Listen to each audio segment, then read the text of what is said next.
Bueno, pues continuamos con este sexto Congreso de Ciencia, Espíritu y Segundo en Madrid, con bueno, una persona que para mí es... Me cuesta mucho también presentarlo porque, bueno, porque lo conozco muy bien de bastantes eventos, es persona que habitualmente está entrando en nuestros eventos y aparte pues nos oímos unas 2 veces, casi 3 o 4 veces al mes por la radio, ¿verdad? Sí, así es.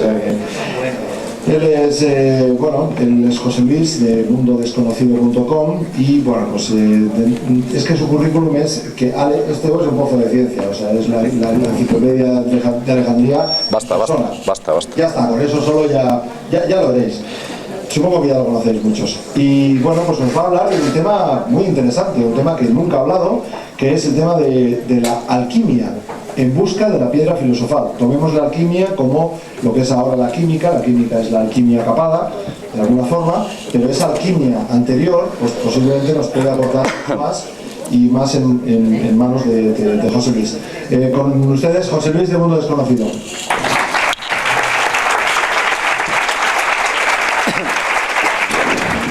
Muchas gracias a todos, buenas tardes, gracias por venir y por estar aquí. Celades, bueno, parece mi padre, pero no es mi padre. No soy tan bueno como parezco. Si fuera tan bueno como parezco, quizás estaría en la ONU o en algún sitio. O a lo mejor no. Bien. Vamos a hablar de la alquimia. Últimamente se habla muy poco de esta antigua ciencia, una ciencia filosófica que se remonta en la noche de los tiempos, muy lejano en el tiempo. La alquimia se ha ido y ha ido dejando espacio y hueco a otras ciencias y ciencias que han dominado y sepultado a la alquimia. La alquimia fue sepultada por la física y fue sepultada por la química oficial. La química oficial que durante muchos años ha rechazado todo lo que fuera aquello ajeno a esas reacciones físicas y a esas cuestiones que desde luego la alquimia trataba desde hace miles de años. Alquimia quiere decir química sagrada, alquimia o alcumia, que es unir, juntar, fusionar. En Medio Oriente ya se practicaba la alquimia y en el Antiguo Oriente también. En el Medio Oriente se llamaba el rasayana, que era algo así como obtener el néctar sagrado, sacar un néctar, extraer algo. Aparentemente, y según cuentan las leyendas, esta ciencia fue legada a los atlantes, o a aquellos ángeles que se mezclaron con los hijos de los hombres. Esto es lo que decía Fulcanelli, un gran alquimista que vivió durante el siglo XX, y quizás sigue viviendo ahora. La alquimia tiene 4.000 años de antigüedad. No pensemos que es algo nuevo. Es mucho más antigua que la química y que la física y que otras ciencias. De hecho, se puede considerar la primera de las ciencias. Se reparte en 3 continentes, en África, en Asia y desde luego en Europa, donde floreció en el medievo. Hubo muchos emperadores que legislaban contra el oro alquímico. Emperadores y reyes. ¿Por qué hacían aquello? Quizás es porque realmente conseguían resultados prácticos los alquimistas. La obtención de la piedra filosofal tiene varias etapas, sus objetivos. La obra magna, la piedra filosofal, la piedra de los filósofos. Ese es el objetivo de los alquimistas.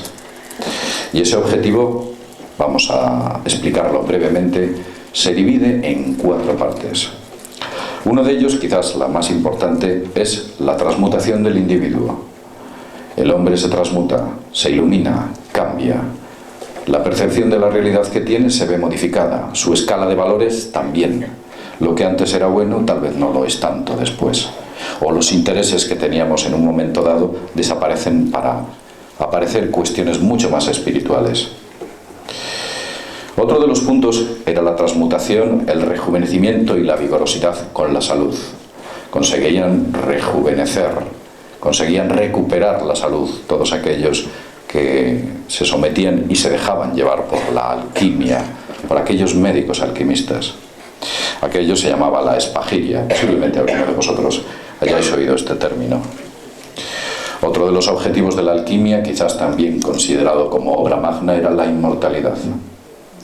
Os hablaré de casos de hombres inmortales, alquimistas, que han aparecido a lo largo de la historia. Lo que sí que es cierto, que ahí está el dato, y muchos de ellos en sus nichos o tumbas en la actualidad no hay absolutamente nada. Nadie sabe qué ha ocurrido y aparecen misteriosamente en la historia. Otra de las partes más importantes de la alquimia era la creación de vida, los llamados homúnculos. Posiblemente os suene, una mezcla entre ADN humano, ADN de animal o vegetal y la piedra, o parte de esa piedra. También, y quizás sea la parte más conocida, es la transmutación de los metales en el metal más perfecto de todos, el oro. Ese es el motivo por el cual muchas personas se decantaron por intentar llegar a conseguir la piedra filosofal, el oro, unas riquezas inmensas. Ellos lo veían así. Muchos se quedaron en el camino, pocos llegaron, y aquellos que llegaron, cuando al final lo consiguieron, se dieron cuenta que el oro no era tan importante. Pero de eso también hablaremos. El comienzo de mi estudio por parte del magisterio, por parte mía, fue una labor totalmente autodidacta. He calculado que le he prestado unas 2.500 horas de lectura aproximadamente. También me dediqué a efectuar bastantes experimentaciones, bastantes experimentos en un pequeño laboratorio que tenía. Y bueno, pues incluso llegué a hacer experimentos personales con productos químicos complejos y algunos de ellos bastante exóticos. Al final llegué a una conclusión. Llegué a la conclusión de que la piedra filosofal es una realidad bañada de ocultismo y mito. ¿Por qué es así? Porque todos los escritos que hablan de la piedra filosofal se ciñen y se agarran a extrañas y místicas figuras que lo único que hacen es representar un ideograma de la idea que hay detrás de la piedra filosofal. Son cientos, tal vez más, millones de hojas las que hablan de la piedra filosofal. Explican su desarrollo aquí, allí, en todos los lados, pero ninguna es clara, concisa. Una omite una parte, otra omite otra, otra omite prácticamente la mitad del magisterio. Nadie te dice dónde está el comienzo de la obra, de dónde se consigue la mena verdadera, cuál es el origen de aquello y cómo tienes que proceder para conseguir ese resultado. Lo realmente curioso es que si trabajas con ello te das cuenta de que todo esto está basado en una realidad. Seré franco, yo no he conseguido la piedra filosofal. No obstante, no descarto con el tiempo lograrlo. Como ya he dicho antes, los beneficios de la piedra filosofal pasan por la transmutación del individuo. Aparentemente, aquellos que lo han conseguido, como ya he dicho antes, dejan de ver el mundo como antes lo veían. Se crea una especie de iluminación, una conciencia de uno mismo, un despertar a la hora, una especie de superconciencia. Es difícil explicarlo. Quizás algunos de vosotros hayáis tenido pequeños momentos de esa sobreconciencia en momentos concretos y en situaciones determinadas. Tal vez conduciendo, en tu trabajo, en casa, no lo sé. Viendo la tele seguro que no. Bien. También otra de las cuestiones era el rejuvenecimiento y la vigorosa salud. Se conseguía a través de la espagiria. Fue Paracelso, un suizo que a mediados del siglo XV pues consiguió utilizar esa piedra filosofal en bien de la salud de todas aquellas personas que le rodeaban. Era un médico alquimista. Un médico alquimista del cual hay una curiosa anécdota. Se cuenta y se dice que en una ocasión curó al canónigo de la Catedral de Basilea. Estaba muy enfermo, este canónigo se iba a morir. Y a Paracelso le prometió todo. le iba a dar oro, le iba a dar riqueza, le iba a dar propiedades, le iba a dar de todo. Entonces Paracelso era un hombre cauto, dijo, bueno, tú no te preocupes, yo te curo. En cuestión de un día o un par de días aproximadamente, le curó. Fue una curación instantánea, con una serie de pastillitas y una serie de pequeñas recetas que él había preparado. Tal fue el enfado del canónigo por haberle curado tan pronto que le denunció públicamente para evitar pagarle.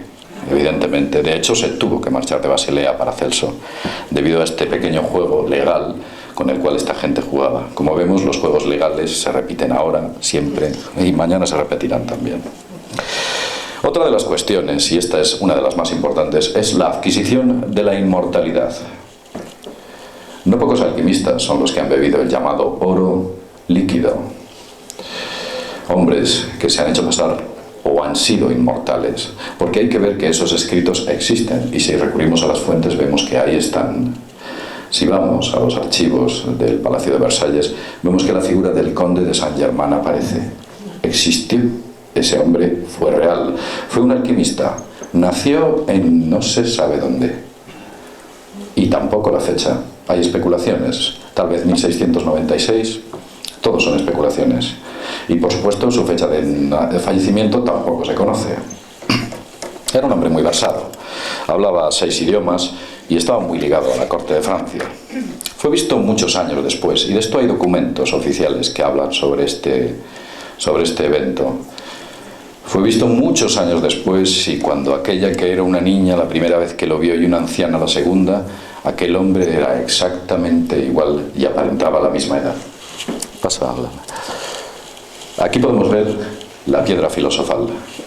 Esto es una piedra filosofal, no hay muchas. Podéis admirarla, es un mineral rojo y de este tamaño. Pasa. Este es Paracelso. Bueno, este es el conde de Saint-Germain. En realidad es una idealización del conde de Saint-Germain. Se supone que este hombre era así. Y este fue de aquel que no se sabe nada y que ha sido visto a lo largo de la historia, siempre aparentando la misma edad. Adelante. Aquí tenemos a Nicolas Flamel. Es una idealización. Posiblemente fuese así. Tal vez el artífice o el puesto en el que se encargaba era un escribano. Un escribano y un copista del siglo XIV bastante pobre. El hombre pues tenía lo justo para vivir y poco más. Y de repente se volvió un hombre muy rico. Empezó a comprar propiedades, empezó a fundar hospitales, empezó a hacer muchas cosas con un dinero que nadie sabía de dónde venía. Él cuenta o contó que un día se encontró para escribir, como era escribano, un libro titulado Abraham el Judío.